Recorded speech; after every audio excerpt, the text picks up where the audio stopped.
Hello everyone, and I'm Autobot Sonic, the Telltale Gamer, bringing latest in Transformers, Telltale games, and more. Welcome back to another Transformers EarthSpark review, where today we are going to be looking at Season 3, Episode 4, No Soldier Left Behind.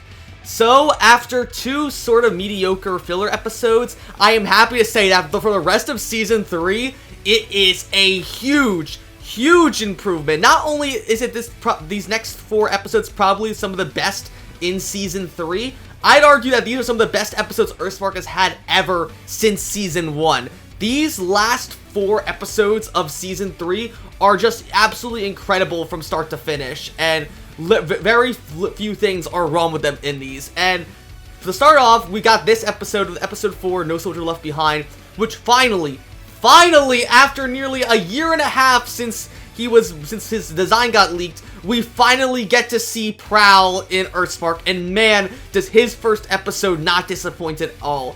So if you're excited to talk about this episode, be sure to like, comment, and of course subscribe. Let's go ahead and jump into everything that makes this episode so awesome. Episode 4 starts off with what I believe to be is sort of just Robbie, Mo, Twitch, and Thrash just going on patrol or just messing around in Witwiki when they see what appears to be a giant Cybertronian starship crash out from the sky, go through the ceiling of the dome that Terratron is sealed inside of, and crashes close to her body. So at first, all the Malto children decide to go ahead and check it out, but then as they realize that it's crashing to the dome, they contemplate whether or not they should let Dot, Megatron, or Optimus know what's been going on. However, before they can even try to call them, they realize that they've already beat Robbie, Mo, Twitch, and Thrash to the dome. It's at this point that Optimus explains to the children that apparently Cosmos had detected this starship crashing down into Earth just a few minutes prior to the children arriving. And it's so great to actually hear about Cosmos again. He actually plays a huge role in this season compared to his brief cameo in Season 2.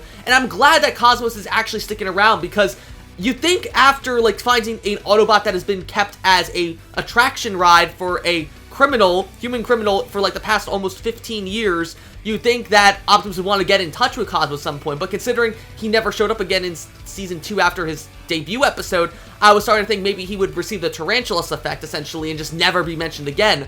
But the fact that Optimus does mention that Cosmos had picked up on the starship, and that apparently he's just still hanging out around Earth, probably just scanning the solar system nearby for any sort of, like, alien, like, for threats, perhaps maybe knowing about the Quintessons, or just keeping an eye out for other, Cybertronians in general. That was nice to hear. But anyway, Optimus realizes that the only place a ship like that could have come from is Cybertron, though they're unable to deduce if it's either an Autobot or a Decepticon. So at this point, Megatron actually just wants to get into the dome no matter what. Let's see him like start banging on the dome with his Energon flail hand to try and break it open, similar to how Bumblebee and Breakdown did back in Episode 1.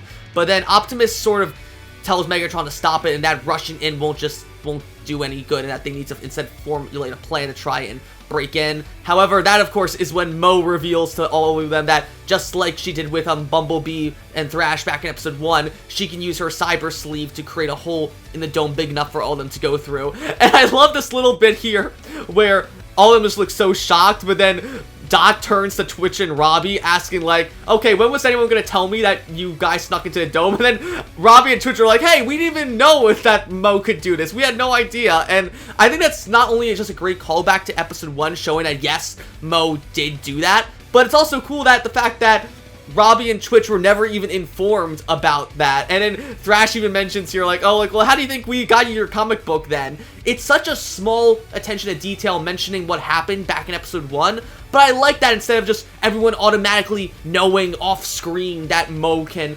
and Robbie can use their cyber sleeves to open the dome. And I like that little sense of continuity here. So the Maltos and Autobots make their way through the dome to Witwiki, even passing by Terratron's body again. Optimus and Megatron even make the same comments Mo and Thrash did back in Episode 1 about seeing her body and then mocking Starscream trapped inside her head. So I just love that every time Maltos end up going into the dome, everyone has to make fun of Starscream being trapped inside of Terratronos' body, like, and always have the one shot of him just staring out at them through her eye. I don't understand, like, why they always gotta go do that, just to remind the audience, hey, Starscream's still trapped in here, he still hasn't broken out yet. I just think that's funny how much the EarthSpark team is constantly like, oh, you guys, remember, Starscream is still trapped in here, and everyone points and laugh at him. It's so sad, but also really funny at the same time. But anyway, they keep going until they actually get to the ship, but realize that the other Decepticons have got there first. That's Shockwave, Soundwave, Breakdown, almost said Rumble, Ravage, and Frenzy, all of them. And however, instead of just going to fight them and stop them from opening the ship, Optimus tells everyone to get behind cover and watch them break open the starship instead, where they do the tried and true Decepticon method of just shooting at the door of the ship repeatedly until it opens, which is very similar to how Skywarp and Novastorm were kind of doing that with Optimus's trailer back in episode 8 of season 2, where they were just banging on it with pipes in the hopes of getting it to open. And then Swindle and Hardtop did the same thing earlier in the episode, with just shooting it constantly. And even despite this, though, Megatron wants to try and just go and stop them because he's not sure. He wants to save perhaps the Autobot that's trapped inside of it, though Optimus says that they can't tell exactly what's in the ship yet, so he wants to wait it out and see what's their Decepticons are looking for. And I think this is actually starts up a very, very nice conflict between Optimus and Megatron that not only is in this episode, but also the next episode we're going to talk about next week as well. I love this conflict of Optimus trying to take a more slower, methodical approach to missions, and Megatron's the more passionate one, always willing to just jump straight first into action and think about other stuff later. It feels very true in character to, like, other incarnations. Again, might have been just because TF1 just came out a few months ago, but it does feel like EarthSpark, Optimus, and Megatron are kind of like more grown up and mature versions of TF1 Optimus and Megatron, where Megatron may have reformed, but he still got that little passion, that like pig-headedness that he's always willing to charge headfirst into things without thinking of it, even if it means like saving someone's life. Well, Optimus is more calculated, and while yes, he does care about others' lives, he's not exactly sure what is going to be, what is inside his Autobot ship. It could be a friend or a foe, and he wants to wait that out to see what the other Decepticons do. However, the Decepticons don't even get the chance to open the ship, as after shooting at the ship for a while, the ship's defense systems come online. A bunch of turrets shoot out the ship, which, bear in mind, looks very similar design to the Ark from G1 and Cyberverse. Actually, the ship actually ends up firing all these turrets at Decepticons, forcing them to retreat. And Optimus explains to the Maltos that there's no need to worry because the ship's turret systems are only programmed to attack Decepticons. However, as the ship's scanners scan the whole area, it picks up on Megatron's Decepticon symbol too, so it starts shooting at him until he takes cover behind a rock as well. So at this point, Optimus tells Megatron to stay behind while the other Maltos go in to investigate the ship and see who's inside, though Dot says that she wants to stay outside with Megatron, saying that the name of this episode, No Soldier Left Behind, which is kind of the recurring theme for this episode, which I think is really, really nice. And honestly, the theme of this episode is very, very well articulated, and we should think that because this episode was actually written by the one and only Marty Eisenberg, one of the head writers of Transformers Animated.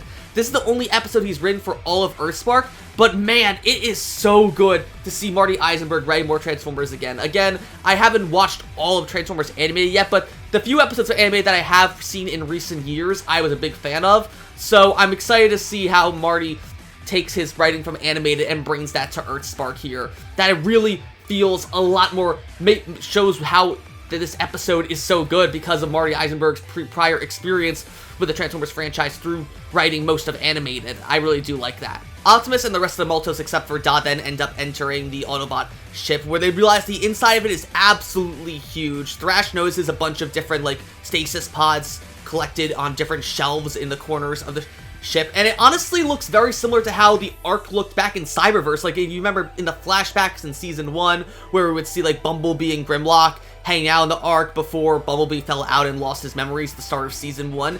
It looks very similar in design to the Cyberverse Ark, and again, as a big fan of Cyberverse, it was cool to see a little connection.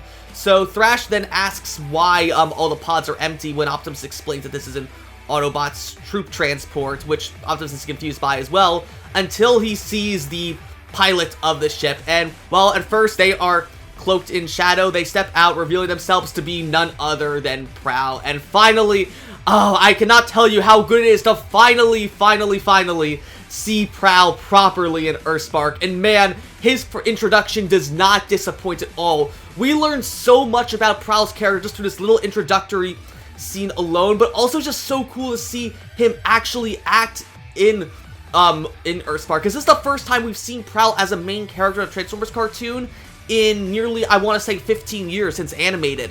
And the first time we've actually had a proper, like, true cop Prowl, I should say, since, like, G1. Granted, of course, we've had Prowl as a main character in the IDW comics, both the original 2005 continuity and the 2019 reboots, but this is the first time we've had a proper G1-esque Prowl as a main character in a Transformers cartoon since the original G1, and it is so good to see. Eric Bauza does a fantastic job of playing Prowl, and his Prowl voice is exactly, honestly, how close to how I imagined him sounding in the IW1 comics.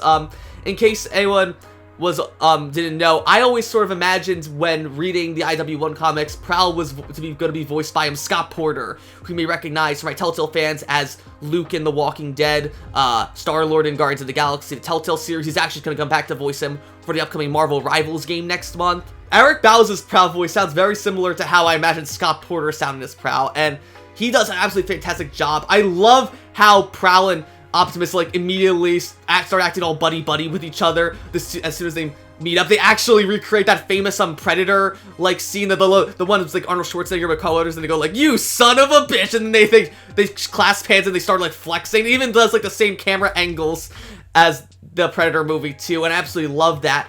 But it's so cool also to learn more about Prowl's character through this little introduction, where, of course, obviously, all the Maltos are confused as to who Prowl is until Robbie explains that, I read about him in the comics, he's Optimus's most trusted advisor, and he caught the most Decepticons out of any other Autobot out there. And so that pretty much confirms what I was thinking about Prowl all the way back during my original Season 2 predictions, and that Prowl was, in fact, the second in command of the Autobots. It wasn't Bumblebee, it wasn't Ratchet or Alita, it was actually Prowl. So while Prowl was the main second in command of the Autobots, Alita took over second in command after Optimus and the other Autobots got stranded on Earth.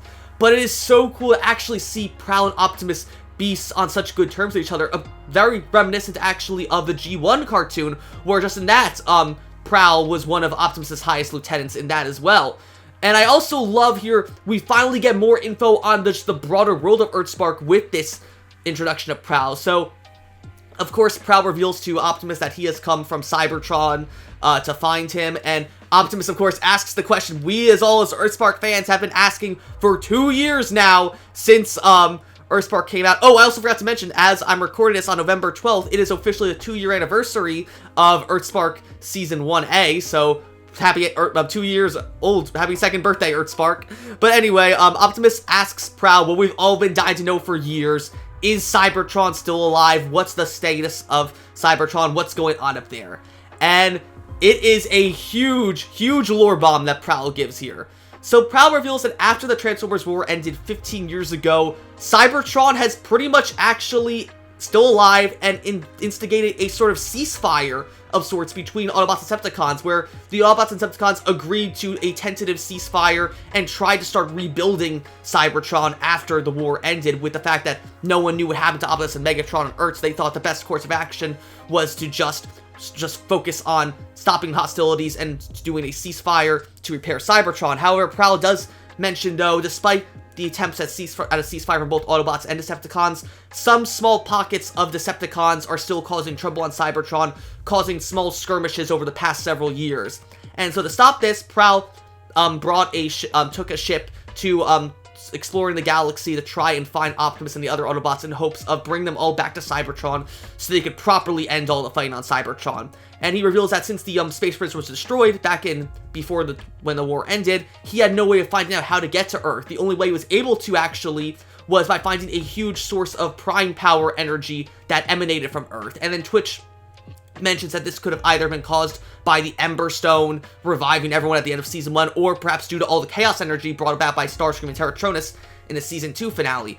I'm gonna say probably it was the Ember Stone reviving everyone at the end of Season 1, considering that was felt all over the world, where I feel like reviving Terratronis at the end of Season 2 was probably more so just felt in the general, like, tri-state area of Witwicky. But still, though, this is absolutely huge for us EarthSpark fans. We get proper confirmation that Cybertron is, in fact, alive. And while sadly Cybertron does not show up at all in Season 3, it makes me hopeful that if EarthSpark does continue, if we're lucky enough to get a Season 4, I do think we are finally going to see Cybertron in Season 4. Because having that big bit of information that Cybertron's still alive, and that there are a few small, like, little skirmishes still going on between Autobots and Decepticons despite their attempts to rebuild the planet, is very, very interesting, and I don't want to see that wasted. Another thing I love here about EarthSpark Prowl is that this is pretty much the closest we've ever gotten to getting a actually animated adaptation of IDW1 Prowl, who is probably my favorite version of Prowl among the entire Transformers franchise. Though, with how EarthSpark Prowl is here, I think he's tied with probably IDW1 Prowl as my favorite. But in case you don't know, in IW1, Prowl is an absolute bastard. Pretty much the Autobots version of Starscream, where he is absolutely ruthless to humans and does whatever he can just to make sure Autobots come out on top, even if that puts him at odds with Optimus and other Autobots in the process. Though, granted, since this is a kid's show, EarthSpark Prowl is a lot nicer and more definitely a good guy compared to IW1 Prowl, but he still has a lot of IW1 Prowl standoff-ish attitude, I would say. Like, I love here when, even though Optimus and Prowl are all buddy-buddy, happy to see each other, the second he sees, Twitch, Thrash, Robbie, and Mo, he looks almost disgusted by them, where he asks Optimus, like, oh, we're keeping small organic pets now, when he sees Robbie and Mo, who are clearly offended by this. Though Optimus does vouch for them, saying that how helpful the Maltos have been to the Autobots since the events of Season 1. And while Prowl does seem to respect Optimus' thing and say, like, oh, okay, like, then I guess you're cool with me and stuff like that, though, he doesn't seem to be completely on board with them, doesn't actually properly respect them yet, which I do like. And then there's even a few bits later on that Prowl has, like, beef with Megatron. I absolutely love their little conflict that happens later on this episode, but I'll get to that later.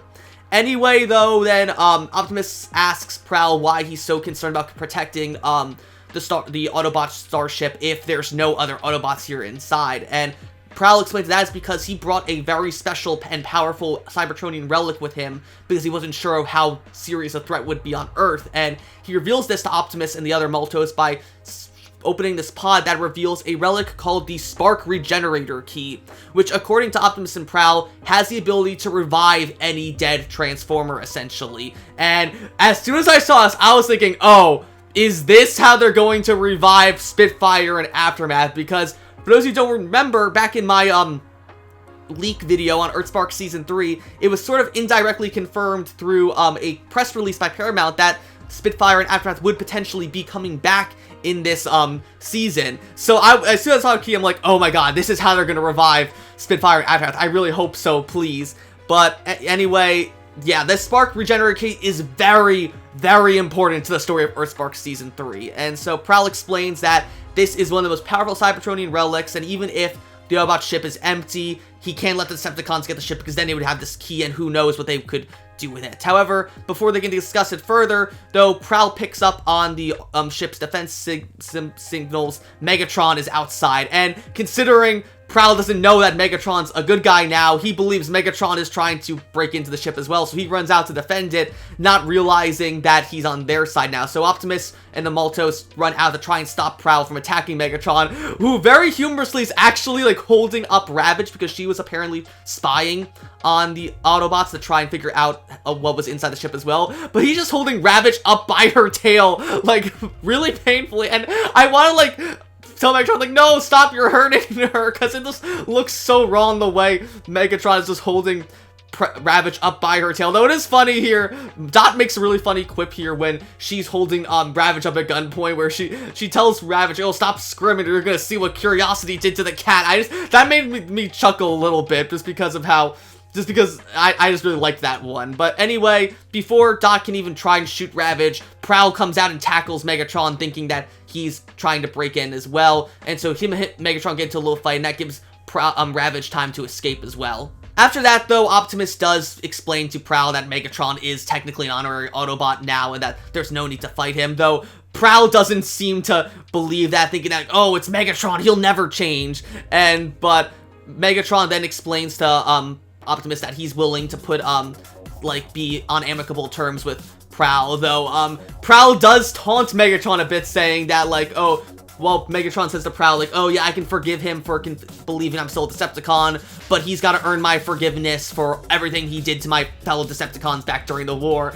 And then Prowl, like, taunts Megatron a bit with that as well, claiming that, like, boasting about how many Decepticons he captured back during the war, and that really angers Megatron, where it looks like he's gonna go attack Prowl again, but then Optimus stops him, saying like, oh, like, that's enough with you, Megatron. Prowl's my friend. I won't have you two fighting. And then in, like, honestly, a really sweet but really, like, sad way, Megatron almost whines to Optimus, saying like, oh, I thought I was your friend. I thought I was your friend, Optimus. And, like, I don't know, the way Rory McCann voices Megatron in this scene, he really sounds hurt by how Optimus is defending Prowl over him. And I think that's something we kind of forget as an EarthSpark audience, that yeah, Optimus and Megatron have known each other on Earth for the past 15 years. They had no idea Prowl was even still alive. Though, and the second Optimus sees Prowl again, he goes right back to him, because it's like they have that history from before the war, or before getting to Earth, I should say.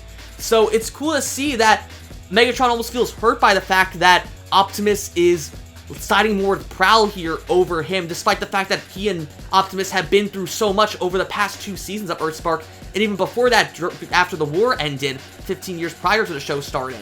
I think that's a really cool thing to kind of start a sort of rivalry or hatred between Megatron and Prowl. It's really exciting to see. So at this point, Prowl wants to get his ship out of the dome and away from the Decepticons. However, he can't do so, considering his ship is out of Energon, as he mentioned earlier to Optimus and the Multos. He had to make this crash landing in the dome in the first place because he ran out of Energon in his ship once he arrived at Earth. So with no other way to find Energon, he's kind of an impasse at how to fuel his ship, and that's when Mo actually comes up with the idea of using the Chaos Storm to power the ship instead, where she mentions that similarly to how Bumblebee used the Storm to give himself a turbo boost against Breakdown during their race back in episode 1, she thinks that maybe they can use a Chaos Storm to strike Prowl's ship and charge it with Chaos Energy instead, and use that to get the ship out of the dome instead.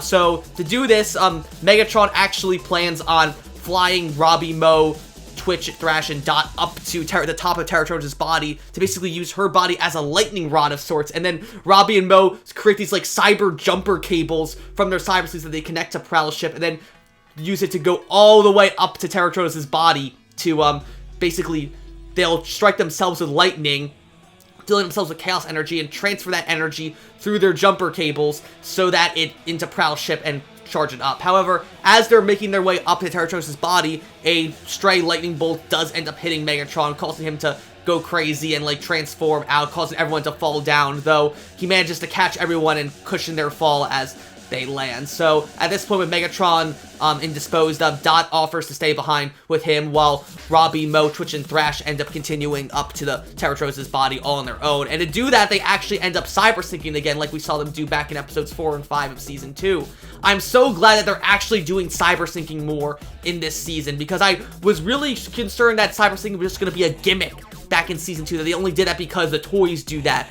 But I'm so glad that cyber syncing is actually a big part of this season compared to how it was in season 2. I'm so glad that they actually kept the cyber syncing involved. But meanwhile, though, as Robbie, Mo, Twitch, and Thrash are making their way up to Terratrona's body to kickstart Prowl's ship, Optimus and Prowl have to actually survive at Prowl's ship, and all the other Decepticons decide to come in and fight them in an effort to take the ship, believing that they can use it to finally leave Earth and get back to Cybertron. And I actually really love this fight where Optimus and Prowl battle Shockwave and all the other Decepticons. Granted, it's not like absolutely groundbreaking stuff like we saw with Twitch and Spitfire in season 2 episode 6, or even Megatron and Optimus versus the Seekers in season 1 episode 9. The fight here, though, is actually really good. I'd argue is one of the best ones in this whole season, save for the finale. It is a good fight to see Optimus and Prowl just being so adept at fighting everyone together. Even at points where it seems like the Decepticons have the upper hand, Prowl and Optimus are just so good that they're able to hold them off for quite a while, and it's nice to see more of Optimus and Prowl's relationship be explored through this fight, where they constantly have each other's backs, that they really trust each other in a way we haven't really seen like Optimus act with other people besides maybe Alita and a bit with Megatron. It's really cool to see. But unfortunately, though, eventually Prowl and Optimus do end up getting overwhelmed by Shockwave and everyone else. Though, there's this one part that I was kind of laughing at where it looks like, where Shockwave grabs Prowl, like, with his cable arm and threatens to kill him if Optimus doesn't surrender. But Optimus just charges forward instead at, I think, Swindle, Hardtop, Breakdown, and the Seekers. And it looks like he's actually really going into, like, 1v5 all of them, very similar to how, like, he did when he fought Soundwave, Megatron, and Starscream back in, TF1, or even the infamous Force battle from Revenge of the Fallen, where he fought off Megatron, Starscream, and Grindor for a bit. I thought we were about to see, like, EarthSpark's version of the Optimus battling all the Decepticons on his own, but then he just gets taken out by Soundwave shooting, like, a Soundwave at him, instantly knocking him out, and I think it's the funniest thing ever, in my opinion. But just as, they're about to all gather around Optimus and kill him, that's when Robbie and Mel are at the top of Terratrix's body, and use Robbie's Cyber Shield as a lightning rod satellite dish, essentially, to have the Chaos Storm strike it, and then transfer all the Chaos Energy through their jumper cables to Prowl's ship. However, at this point, with Prowl and Optimus knocked out, Shockwave and the other Decepticons think that this is their one chance to finally break out of the dome, get off Earth, and finally go back to Cybertron. So everyone gets on the ship, with the exception of Starscream, who is still stuck inside Terratrix's body, so he can only just watch in sadness as everyone gets inside Prowl's ship, and they actually leave. They actually manage to get Prowl's ship started up and start flying out of the dome, but not before Prowl, Optimus, and Megatron actually try to take the ship back, where Prowl and Optimus end up hanging on to the bridge door of the ship, hanging on, like, with Optimus, like, connected to it with his Energon axe, and, like, Prowl's underneath him holding onto Optimus's foot. But then Prowl ends up losing his grip on Optimus, and he ends up falling, though he's able to save himself because his alt mode is like a flying Cybertronian car. Then at this point, Megatron ends up catching up to Optimus in the ship as well, where even though Optimus is about to fall off, he urges Megatron to not save him and instead try to focus on stopping Shockwave from getting the ship off Earth. So Megatron listens to Optimus here and ends up getting onto the ship, though that's when Shockwave holds him at gunpoint, threatening to shoot him if he tries to get in. But despite this, though, Shockwave still offers Megatron the chance to defect from the Autobots and come to join him and the other Decepticons as they leave Cybertron. And looks to be a nice little bait and switch moment where it seems like Megatron actually ponders this for a moment, but then eventually at this point, Optimus does end up losing his grip on the door of the ship and ends up falling down, though he doesn't have an flying almost to save himself like Prowl did. So when Megatron looks down and sees Optimus about to fall to his death, Megatron decides that saving the ship isn't worth letting Optimus die. So he does this really, really cool shot of, like, him, like, walking backwards off of the ship door and free falls through the air a bit so that he can transform and save Optimus. But then that's it. Megatron lets Shockwave and the other Decepticons get away, and they actually leave Earth to head back to Cybertron. So, yeah, and that is it. That is the last time we see Shockwave, Swindle, Hardtop, Skywarp, Novastorm, Breakdown. They never show up again this season except for a very small cameo in the start of episode 5. But that's it. The Decepticons are gone from Earth. And again, this is another thing why I think Cybertron is going to be a big part of Season 4 of EarthSpark if it ends up happening. Because considering there's no more Decepticons on Earth except for Starscream and maybe Tarantula, even though we haven't seen him since Season 1, who's the villain going to be in Season 4 if there is a Season 4? To me, I really think that we're going to be going to Cybertron if EarthSpark gets a Season 4, and that makes me very excited to look forward to, hopefully, if Season 4 happens. After Megatron saves Optimus and lets Shockwave and the other Decepticons get away with Prowl's ship, that's when we get to the end of this episode, and it actually sets up next week's episode very, very well. So, at this point, Prowl and the rest of the Multos meet back up with, Optimus and Megatron asking what happened, and at this point, Optimus is actually mad at Megatron, where he tells them all that, oh, Megatron chose to save me instead of stopping Shockwave from leaving with the ship. And then he actually gets mad at Megatron here, saying that, like, hey, I told you, gave you a direct order, you were supposed to not worry about me and just focus on the mission at all costs. And now I know some people have been giving this episode flack by saying that, oh, Optimus is too mean to Megatron here, he would never treat Megatron like this in Season 1 or 2, and here's where I disagree with that, honestly, because to me, I've always seen Optimus, regardless of continuity, as a very, very selfless person.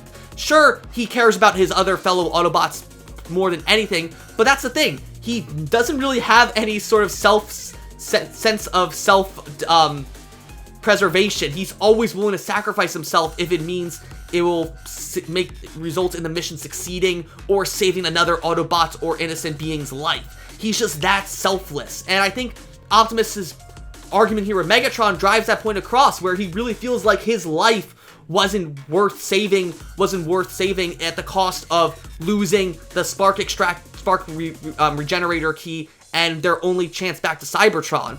But then Megatron actually argues back here, saying, like, again, echoing Dot's words of no soldier left behind, and he says that, like, he's pretty much all but says to Optimus that your life does matter. And I think that's honestly such a, like, actually sweet thing that Megatron does here, essentially implying that, oh, like, just because you're so willing to throw your life away to save others doesn't mean your life isn't valuable. And I think that's really, really sweet, that even though that Megatron really cares about Optimus in that way, that he wants Optimus to value his own safety just as much as Optimus values the mission and everyone else's safety.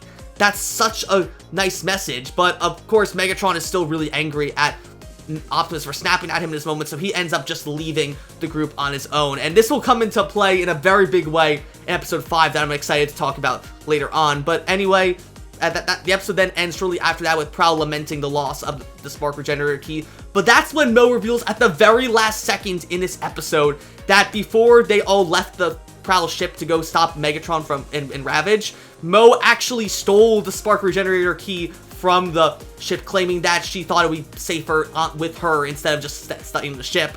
And at this point, that finally causes Prowl to respect her, and by extension the rest of her family, and congratulates her on thinking on her feet and saving the spark regenerator key. And even though spark regenerator key isn't important just yet, it will come into play in the season 3 finale. But that's it. That's where the episode ends, with all of them celebrating the fact that even though the Decepticons are gone and they stole Prowl's ship and are heading back to Cybertron, they do still have the spark regenerator key, so that was the most important thing. And so that was my review of Transformers EarthSpark Season 3, Episode 4, No Soldier Left Behind. If I had to rate this episode, I would easily give it a 10 out of 10. Absolutely fantastic introduction to Prowl, who we've been waiting for about a year and a half to finally show up in EarthSpark. His introduction did not disappoint whatsoever. Eric Bauza is amazing at him. His relationship with Optimus, Megatron, and the other Multos is really, really cool to see, and how it's sort of a remixed version of his IW1 self. His fight with Optimus, him and Optimus versus all the other Decepticons, was really good to see. And even the arguments between Megatron and Optimus episode was very, very, very cool to see. And it was just a really fun episode, hands down, and really cements Prowl as a huge figure in EarthSpark now, on the same vein as like Alita or Bumblebee. And it's nice to see an Autobot actually get that much spotlight as opposed to just being like a one-off character like Cosmos. And I'm very excited to see how Prowl continues to evolve over the course of this season. But that's going to be it. Thank you all so much for watching. I will be back next week with Episode 5, Fire and Ice. Before I go, though, I would like to give you all one little message from another good buddy of mine. If you remember, last week I got a little goodbye message to post in my video from Nightshade's voice actor themselves, Z Infante. This time, though, it's not an EarthSpark character, but it is a character that I have a lot of fondness for, and is one of my favorites in another Transformers show of mine. So here is a good little goodbye message from my good buddy Windblade. If you're excited as I am for the next review, be sure to like, comment, and of course subscribe, and I will see you guys later. Take it away, Windblade. This is Windblade. Be sure to subscribe to Autobot Sonic for all things Transformers. Autobots, out.